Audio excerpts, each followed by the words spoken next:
Psychopaths are convinced that there's nothing wrong with them, so these men are virtually impossible to study.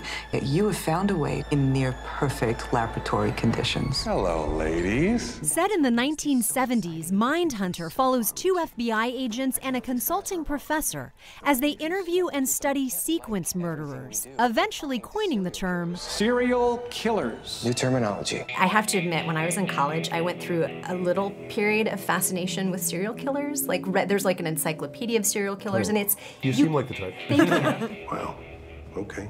Holt McCallany plays Special Agent Bill Tench. Jonathan Groff is his partner, Holden Ford. And Anna Torv plays Dr. Wendy Carr. All three characters are inspired by real members of an elite FBI unit that made breakthrough discoveries. One of the agents, John Douglas, literally wrote the book on criminal profiling. He also consulted on the show. And Holt and I are on an email chain with him, so we can ask him questions and he offers advice, which is incredible. If any of this is going to work, we need to talk to more subjects. More! McCallany also dove deep into research about the real-life serial killers featured on the show. I had to try to understand as much as I could about each of the individual killers and their histories and the crimes that they committed and how they committed those crimes and how they were different from each other.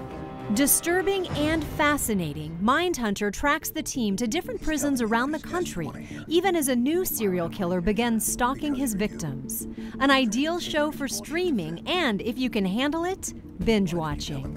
I think it changes the conversation when you can do that, and I think it actually changes it in a beautiful way because there's this respect given to a show because people then ask, oh, have you watched this? And if you go, yes, but I'm only up to, and then people will be quiet, which I think that's a lovely thing that's happened. I like to watch it all, Yeah. Over the course of a weekend, but there is a sort of bittersweet irony when you work so hard on a show for 10 months and then people kind of zip through it in a few hours. Right.